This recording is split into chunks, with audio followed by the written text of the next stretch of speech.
এই লেসনে আমরা টুলস নিয়ে আলোচনা করব। তো এর আগে আমরা দেখেছি মোটামুটি আচ্ছা, রেজর টুলস পর্যন্ত আমাদের দেখা হয়ে গেছে। এখন আমরা দেখব হচ্ছে স্লিপ টুলস। স্লিপ টুলসের কাজ কি? তো স্লিপ টুলসের কাজ দেখানোর আগে আমি যে কাজটি করব, এই সবগুলোকে রিপিল ডিলিট মানে রিপিল ডিলিট বলতে হলো যে মাঝখানে যে ফাঁকা অংশ এটা কি ডিলিট করা। আচ্ছা, সবগুলো ফুটেজ একসাথে করে ফেললাম। তো এখন হচ্ছে যে ধরুন আমরা একটু আগে একটি কাজ করেছিলাম, আমি আবার দেখাচ্ছি। সবগুলো ডিলিট করে দিলাম। ধরুন এই ফুটেজটি এখান থেকে শুরু এবং ঠিক এই জায়গায় শেষ। আমি এটিকে কপি করলাম, কপি করে এখানে রাখলাম। তার মানে এই দুইটি হলো সেম ফুটেজ। এটা যেখান থেকে শুরু শেষ এবং এটাও ঠিক সেম জায়গা থেকে শুরু এবং শেষ। তার মানে যদি এরকম হতো যে আমাদের এখানে অন্য আরেকটি ভিডিও, ধরুন এটা ল্যাপটপ কমার্শিয়ালের এই ভিডিওটি এখানে আছে।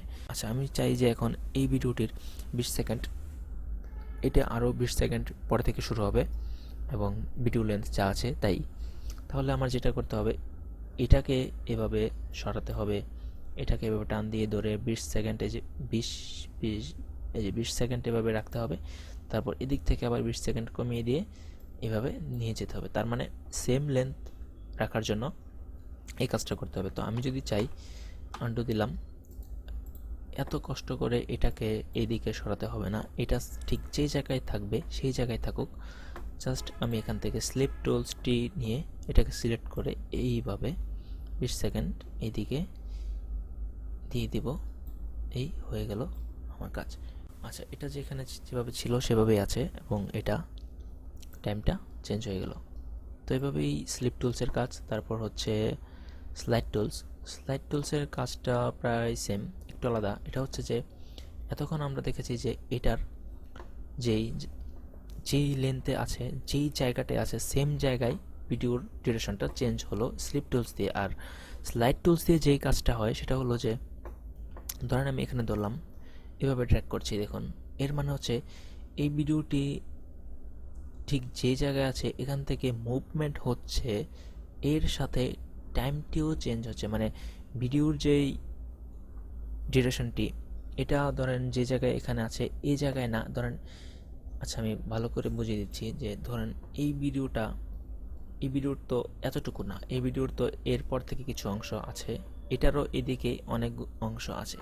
তো আমি যদি এটাকে এভাবে ঠিক ধরে এই জায়গায় নিয়ে আসি, ছেড়ে দেই, তো এই ভিডিওটি এটার যেখান থেকে শেষ ছিল এবং এইখান থেকে যেই সিনটুকু শুরু ছিল এটা ঠিক সেম জায়গায় চলে এসেছে এবং এই ভিডিওটি দেখুন বড় হয়ে এদিকে চলে এসেছে এবং এটা ছোট হয়ে এখানে চলে গেল।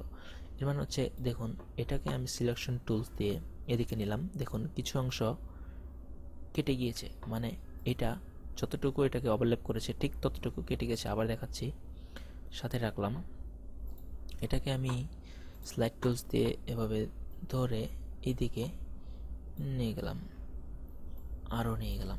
দেখুন এটা হচ্ছে এখান থেকে স্প্লে হবে এবং এটা ঠিক যা ছিল তাই এদিকে আরেকটা, এদিকে এটারও লেন্থ বেড়ে গেল। এভাবেই হচ্ছে এই টুলসের কাজ।